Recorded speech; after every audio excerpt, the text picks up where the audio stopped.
విధుల్లోకి తీసుకోవాలి. బకాయి పడ్డ వేతనాలు చెల్లించాలి. ఎన్నికలు ఇచ్చిన హామీ నెరవేర్చాలి. ఎన్నికలు ఇచ్చిన హామీ నెరవేర్చాలి. బకాయి పడ్డ వేతనాలు చెల్లించాలి. వాలంటీర్లు తక్షణమే విధుల్లోకి తీసుకోవాలి. నా పేరు గెమ్మెల్ సత్యారావు, పాడేరు మండల ఉపాధ్యక్షులు. నేను పనిచేస్తున్నాను. గతంలో ఏదైతే కూటమి ప్రభుత్వం ఉంది, ఎన్నికల సమయంలో హామీ ఇచ్చింది, మేనిఫెస్టోలో చేర్చింది, గ్రామ వాలంటీర్ని 10,000 రూపాయల వేతనంలో ఇస్తూ కొనసాగిస్తామని చెప్పి ఈరోజు అనేక కల్లిబొలి మాటలు చెప్తూ తిరుగుతూ ఉంది. అనేక వార్తాపత్రికలు, అనేక కథనాల్లో కూడా అనేక రకాలుగా ఇక లేరు వాలంటీర్ వ్యవస్థ అని చెప్పడం జరుగుతుంది.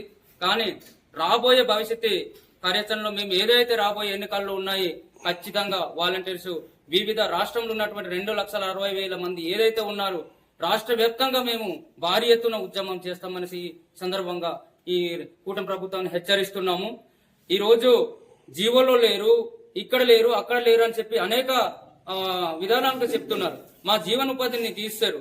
ప్రతి ఒక్క నిరుద్యోగులు ఈ రోజు ఎటువంటి ఉపాధి లేక గ్రామాలలో డిగ్రీలు, బీడీలు, పీజీలు అనేక ఉన్నతమైన చదువులు చదివి ఈ రోజు ఎటు పని చేయకుండా కొంతమంది మద్యపానానికి బానిసలు అవుతూ, కొంతమంది అనేక ప్రలోభాలకు దారితీస్తూ రకరకాలుగా హింసిస్తున్నటువంటి తరుణాలు కనిపిస్తా ఉన్నాయి.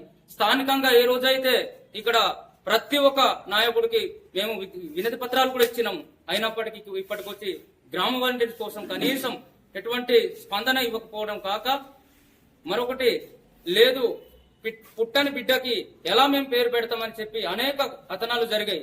ఇది కాదు, ఖచ్చితంగా మాకు ఇచ్చినటువంటి హామీని నెరవేర్చకపోతే భవిష్యత్తులో ఖచ్చితంగా రాష్ట్రమంతా 2,60,000 మందితో భారీ ఎత్తున ఉద్యమం చేస్తామని చెప్పి ఖచ్చితంగా ఈ రోజు కూటమి ప్రభుత్వం ఏదైతే ఉంది దానికి త్వరలోనే రాబోయే రోజుల్లో త్వరలోనే గద్దె దించబోతున్నాం చెప్పి ఈ సందర్భంగా హెచ్చరిస్తూ డిమాండ్ చేస్తున్నాం.